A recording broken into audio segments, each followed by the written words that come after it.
Hi everyone! Welcome to my channel at ngayon, titingnan natin ang isa pang kakilakilabot na kaso.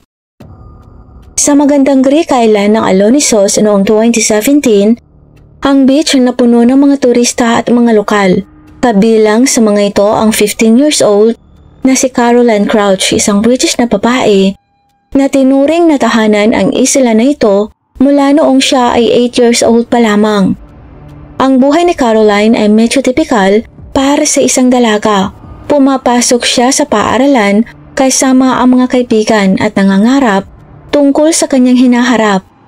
Ngunit hindi niya alam ang kanyang buhay ay malapit nang magbago sa mga paraan na hindi niya maisip.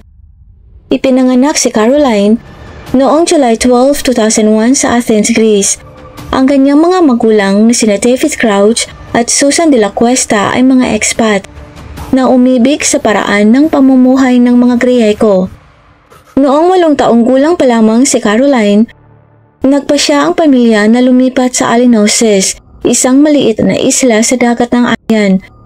Dito lumaki si Caroline na napapaligiran ng malinaw na tubig at maaliwalas na pamumuhay sa isla. Bilang isang teenager, si Caroline ay kilala sa kanyang masiglang personalidad at sagisag sa buhay. Mahilig siya sa kickboxing at nakakuha ng black belt dito. Gustong-gusto niya ang dagat at naging magaling na scuba diver. Para sa kanyang mga kaibigan at pamilya, tila nasa kay Caroline na ang lahat. Kagandahan, utak at magandang kinabukasan. Si Babis Anagmostopoulos, isang 27 years old na commercial helicopter pilot, ay bumibisita sa isla kung saan nakatira at nagtatrabaho ang kanyang ina bilang isang guro, kung saan nag-aaral si Caroline. Si Babis ang maaaring pangarap ng karamihan ng teenager na babae. Gwapo at matagumpay sa buhay at halatang interesado kay Caroline. Para makuha ang atensyon ni Caroline, gumawa si Babis ng isang bagay na kapansin-pansin. Pinalipad niya ang kanyang helicopter sa taas ng paaralan. Mayroon silang 12 taon na agwat. Ngunit para kay Caroline, ito ay isang panaginip na natupad. Ang mas matandang matagumpay na si Babis ay gagawin ng lahat para mapabilib ang dalaga. Ito ang uri ng bagay na maaaring magpatibok ng puso ng isang batang babae. Ang kanilang pagliligawan ay naging mainit at mabilis. Si Babis ay kahanga-hanga, matulungin at tila nag-aalok kay Caroline ng isang kapanapanabik na pamumuhay. Para sa isang 15 years old na batang babae, ang atensyon mula sa isang matagumpay na nakatatandang lalaki ay tiyak na nakakadala. Ngunit ano kaya ang nakikita ng isang 27 years old na lalaki sa isang batang babae? Pagkatapos ng 2 taon, ikinasal sina Caroline at Babis. Nag-set up sila ng bahay sa suburb ng Athens na tinatawag na Glycanera. Mula sa labas, ang kanilang buhay ay mukhang perpekto. Mayroon silang magandang bahay. Si Babis ay may magandang trabaho. At hindi nagtagal ay nagkaroon sila ng isang sanggol na babae. Ang kanilang mga social media accounts ay puno ng mga nakangiting larawan, mga bakasyon sa beach at mga masayang sandali ng pamilya. Ito ang uri ng buhay na pinapangarap ng marami. Ngunit ang katotohanan tungkol sa social media ay pinapakita lamang nito ang gusto mong ipakita sa mga tao. Parang isang highlight reel ng buhay ng isang tao, hindi ang buong kwento. At sa kaso ni Caroline at Babis, maraming nangyayari behind the scenes na walang nakakaalam. Si Caroline ay may isang nakatagong diary kung saan sinusulat niya ang kanyang mga iniisip at damdamin, at kung ano ang isinusulat niya dito ay salungat sa mga nakangiting mga post sa Instagram. Sa kanyang tala-arawan, binanggit ni Caroline ang tungkol sa mga away nila ni Babis. Nagsusulat siya tungkol sa pakiramdam na nakakulong at gusto nang umalis. May nakasulat din tungkol sa pagmamahal niya kay Babis. Ang sabi niya, mahal niya si Babis ng sobra, kaya hindi niya kayang iwanan ito kahit masakit sa kanya ang relasyon nila. Ito ay isang sitwasyong dinaranas ng maraming tao, ngunit ito ay lalong mas mahirap kapag ikaw ay kasing bata pa ni Caroline. Noong July 2020, pagkatapos lamang ipanganak ang kanilang anak na babae, ay nagsulat si Caroline. Ngayon ang aking maliit na anak ay 1 buwang gulang. Ito rin ang araw na sinabi niya kay Papis na gusto na niyang umalis. Ito ay naglagay sa kanya sa sitwasyong mahirap takasan. Naipit siya sa pagmamahal sa kanyang anak at sa kagustuhang tumakas sa hindi na masayang pagsasama. Iniisip ng mga pulis kung bakit hindi tuluyang lumayo si Caroline. Siguro dahil sa napakabata pa niyang nag-asawa at hindi pa niya alam kung paano harapin ang mga ganitong problema. Dagdag pa dito, ngayon ay may kasama na siyang anak.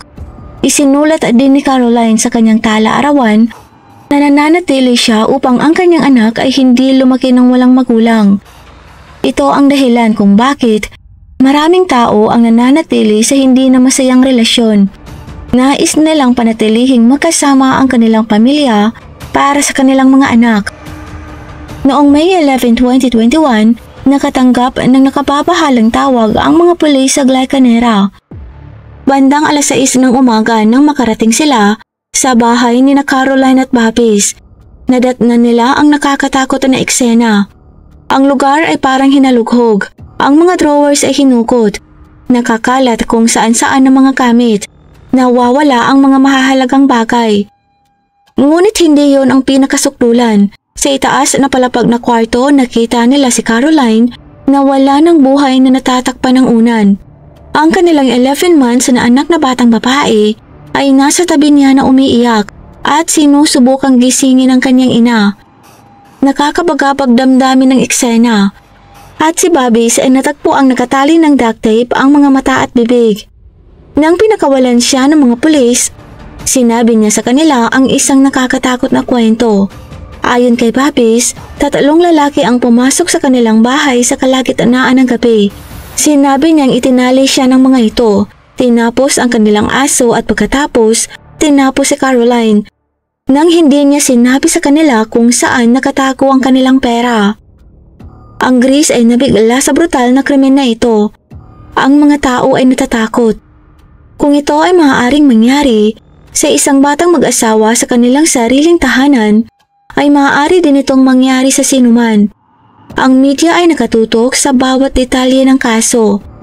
Si Babis ay naging sentro ng pakikiramay na walang magawa kundi ang manood sa pagtapos ng kanyang asawa. Naglunsad ng malawakang investigasyon ng pulisya. Naghahanap sila ng isang gang posibleng mula sa Albania. Inaresto pa nila ang isang lalaki na kamukha ng sketch ni Babis. Iniisip ng buong bansa kung kailan mahuhuli ang mga mapanganib na kriminal na ito. Ngunit narito ang bagay tungkol sa mga pagsisiyasat. Natuklasan nila ang mga bagay na hindi inaasahan ng sinuman. Habang ang mga pulis ay naghuhukay ng mas malalim sa kaso, nagsimula nilang mapansin na ang ilang mga bagay na hindi tugma. Una ay ang mga kapitbahay. Sa isang tahimik na suburb tulad ng Glycanera, aasahan mong may nakarinig kung may marahas na pangyayari. Ngunit wala sa mga kapitbahay ang nagulat o nakarinig ng anumang kaguluhan noong gabi ng krimen. Ang tanging tunog na natatandaan nila ay ang aso ng mag-asawa na umiiyak sa pagkabalisa. Pagkatapos ay dapat mayroong pisikal na ebidensya o sa halip ay mga kakulangan nito. Sa isang marahas na labanan na kinasasangkutan ng maraming intruders, aasahan mong makakahanap ka ng ebidensya o mga fingerprints ng DNA. Ngunit malinis ang pinangyarihan, masyadong malinis ang pinangyarihan ng krimen. Kakaiba rin ang nakita ng mga pulis. Ang aso na tinapos umano ng mga nanloob ay sinabit pa ito sa hagdanan. Bakit maglalaan ng oras ang mga magnanakaw upang gumawa ng isang bagay na napakalupit at nakakaubos ng oras? Hindi ito akma sa profile ng isang mabilis na profesional na magnanakaw. Ang isa pang red flag ay ang estado ng bahay. Habang ito ay mukhang hinalughog, nabanggit ng mga veteranong investigador na tila may nagtangkang gawin itong magulo kaysa sa natural na kaguluhan na nangyayari sa panahon ng isang tunay na pagnanakaw. At may isa pang detalye na talagang naghinala ang mga pulis. Sinabi ni Babis na tumawag siya ng tulong gamit lang ang kanyang ilong dahil nakatali ito. Nang sinubukan ng pulisya na muling gawin ito, tila imposibleng gawin. Ang lahat ng mga hindi pagkakapare-parehong ito ay humantong sa pulisya sa isang nakakagulat na konklusyon. Marahil ay walang mga intruders. Marahil ang pumasok ay mas malapit sa bahay. Habang nagpapatuloy ang pagsisiyasat, mas maraming nakakagambalang detalye ang lumabas. Natuklasan ng pulisya na kamakailan lamang ay sinubukan ni Caroline na mag-book ng isang silid sa hotel para sa kanyang sarili at sa kanyang anak. Nakakita rin sila ng mga text messages kung saan nagbanta si Caroline na iiwanan na niya si Babis.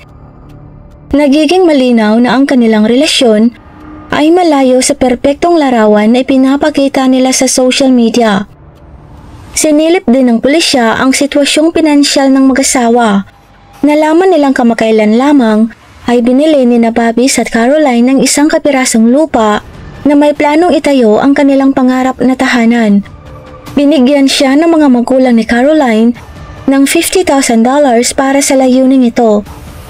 Nag-aalala ba si Babis na mawalan ng access sa cash na ito kung iwanan siya ni Caroline? So ano ba talagang nangyari noong gabing yun? Pagkatapos ng ilang oras ng pagtatanong, sa wakas umamin si Babis. Inamin niyang walang ng loob, walang gang at walang pagnanakaw. Ang lahat ay kasinungalingan lamang. Ang katotohanan ay siya mismo ang tumapos kay Caroline. Ayon kay Babis, nagkaroon sila ng matinding away noong gabing yun. Nagbanta si Caroline na iiwan siya at kukunin ng kanilang anak. Sinabi niya na nawalan siya ng kontrol at sinakal niya si Caroline. Pagkatapos ay tinabunan niya ng unan. At lahat ng ito ay nangyari habang nasa kwarto ang kanilang sanggol. Matapos patayin ang kanyang asawa, hindi humingi ng tulong si Babis. Hindi siya nagsisisi, sa halip ay gumugol siya ng maraming oras sa pag-aayos ng isang peking eksena ng krimen. Pinatay niya ang kanilang aso para magmukhang totoo. Ginulo niya ang bahay.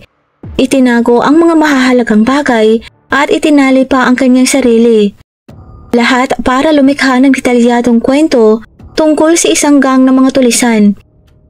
Sa loob ng mahigit isang buwan ipinagpatuloy ni Babis ang pagkilos na ito. Nagbigay siya ng mga nakakaiyak na panayam sa TV. Pinag-uusapan kung gaano niya na-miss si Caroline. Dumalo siya sa mga service ng pag-aalala sa kanya at ginampanan ang nagluluksang asawa habang alam niyang siya mismo ang kumitil sa buhay ni Caroline.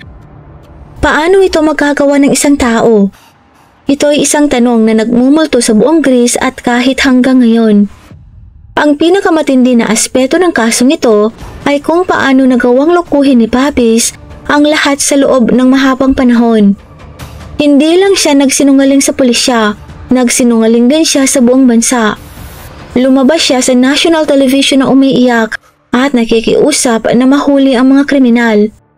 Tumalo siya sa libing ni Caroline at nagpanggap na nagluluksa. Habang alam niya na siya ang may pananagutan sa pagkawala nito.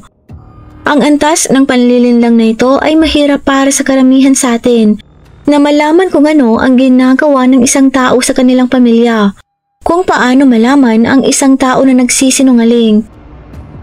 Nakakabahala na paalala na minsan ang mga halimaw sa totoong buhay ay hindi talaga mukhang halimaw. Maaari silang maging charming parang mga normal na tao na may kakayahang gumawa ng mga hindi maisip na gawa. Ang kaso ni Caroline Crouch ay gumulat sa Greece hanggang sa kasuluk-sulukan nito. Hindi lang ang kalupitan ng krimen ang nakakagulat, kung hindi ang pagkakanulo. Hindi ito basta-basta na pagkilos ng karahasan ng mga estranghero. Ito ay isang asawang tumapos sa kanyang asawa. At pagkatapos ay minanipula ang buong bansa para maawa sa kanya. Sa paglabas ng katotohanan, ang mga tao ay naiwan sa napakaraming katanungan. Ilang iba pang perpektong relasyon ang nagtatago ng mga madilim na lihim na tulad nito. Paano natin malalaman kung ano ang nangyayari sa likod ng mga saradong pinto? At paano naman ang mga biktima na walang mga smart heartwatch o fitness app para ibunyag ang katotohanan? Dahil dito, ang anak nilang babae ay naiwan ng walang inang makagisnan habang ang kanyang ama ay nakakulong dahil sa pagtapos sa kanyang ina. Paano ito haharapin ng bata sa pagdating ng panahon? Ang kaso ay nagtaas din ng mahalagang tanong tungkol sa karahasan sa tahanan at ang paraan ng pagtingin ng lipunan sa mga relasyon na may malaking agwat sa edad. Marami ang nagtaka kung higit pa ang maaaring gawin upang protektahan si Caroline na mahalagang bata pa noong sinimulan niya ang kanyang relasyon kay Babis. Noong May 2022 sa wakas ay naihatid na ang hustisya na patunayang nagkasala si Babis sa sinadyang pagtapos ng tao, pang-aabuso sa hayop, pagbaluktot sa landas ng hustisya, pagsisinungaling sa mga otoridad. Hinatulan siya ng habang buhay na pagkakakulong para sa pagtapos kay Caroline kasama ang karagdagang 11 at kalahating taon para sa iba pang mga kaso. Pero kahit na nagsisimula si Bobby sa kanyang sentensya, patuloy na nararamdaman ang epekto ng kanyang mga ginawa. Pinalaki na ngayon ng mga magulang ni Caroline ang kanilang apo. Sinusubukang bigyan siya ng normal na buhay sa kabila ng mga kalunos-lunos na pangyayari. Nagsalita sila sa publiko tungkol sa kanilang determinasyon na panatilihing buhay ang alaala ni Caroline at upang matiyak na alam ng kanilang apo kung gaano siya kamahal ng kanyang ina. Ang kasong ito ay nagdulot din ng mahalagang pag-uusap sa Greece at higit pa tungkol sa karahasan sa tahanan, lalo na sa mga relasyon na may makabuluhang pagkakaiba sa edad. Marami ang nananawagan para sa mas mabuting edukasyon tungkol sa mga palatandaan ng mga mapang-abusong relasyon at higit pang mapagkukunan para sa mga sumusubok na umalis sa mga mapanganib na sitwasyon. Maraming salamat po sa panonood. Kung hindi naman po kalabisan, paki-like at subscribe po sa aking channel, and as always, keep safe everyone.